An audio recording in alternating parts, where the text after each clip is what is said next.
اے نبی اور اے ان کے ساتھ ایمان لانے والوں، تمہیں جن مصائب سے کا سابقہ ہے اور سامنا ہے، جن شدید امتحانات و ابتلاءات سے تم گزر رہے ہو، ان میں تمہارے اندر صبر اور استقامت پیدا کرنے کے لیے سب سے بڑا سہارا قرآن مجید ہے۔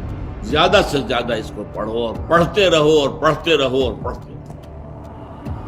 آپ کو معلوم ہے بالکل آغاز میں حضور کو کیا حکم دیا گیا تھا؟ یا ایھا المزمل قم اللیل الا قلیلا نصفہ او انقص منہ قلیلا او زد علیہ ورتل القرآن ترتیلا۔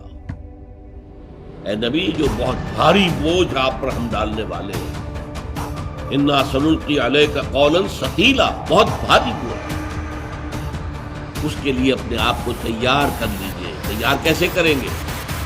ڈنڈ بیٹھ کے نہیں نکالنی ہے، یہاں پہلوانی درکار نہیں ہے، جسمانی پہلوانی۔ یہاں کیا ہے؟ وہ روحانی قوت جو قرآن مجید کی بنیاد پر وجود میں آتی ہے۔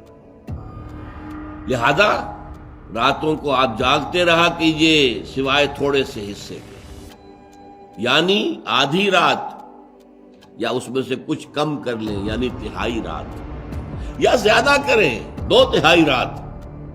ورتل القرآن ترتیلا، اور پڑھتے رہیے قرآن کو ترتیل کے ساتھ، ٹھہر ٹھہر کر، رک رک کر۔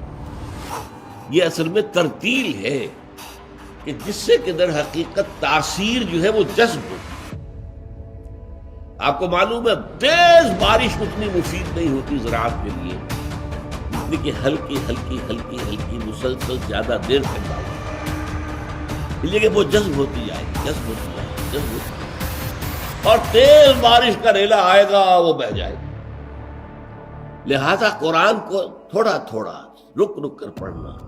الحمدللہ رب العالمین۔ اب رکو، غور کرو کیا کہا ہے، کیا الفاظ ہے، کیا معنی ہے۔ الرحمن الرحیم، پھر رکو، سوچو کیا پڑھا، کیا الفاظ ہے، کیا معنی ہے۔ اس طرح رک رک کر ترتیل اسے کہتے ہیں۔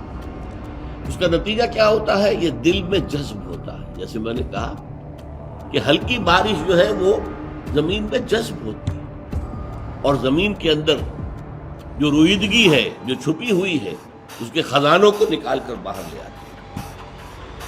اسی طرح قرآن کا رک رک کر، ٹھہر ٹھہر کر، سمجھ سمجھ کر۔ کہیں آیت آ گئی ہے عذاب کی تو رک کر اللہ سے، اے اللہ مجھے اس عذاب سے بچائیے، اللہم قنی عذاب النار، اے اللہ مجھے بچائیے اس عذاب سے، یا مجیرو یا مجیرو یا مجیر اجرنا من النار، اے اللہ، اے بچانے والے، اے بچانے والے، اے بچانے والے، ہمیں آگ سے بچا لیجیے۔ کہیں جنت کی دعا کا ذکر آ گیا، اللہم ارزقنا جنہ، اے اللہ ہمیں نصیب فرما جنت، اللہم ادخلنا فی جنتک، اے اللہ ہمیں اپنی جنت میں۔ یہ ہے رفتہ رفتہ ساتھ ساتھ وہ کیفیات بھی وارد کرنا اپنے اوپر، اس سے پھر اندر وہ قوت ابھرتی ہے روحانی، قلب کی گہرائیوں سے جو چشمے ابلیں گے طاقت کے، استقامت کے، ہمت کے، اس کا آپ اندازہ نہیں کر سکتے۔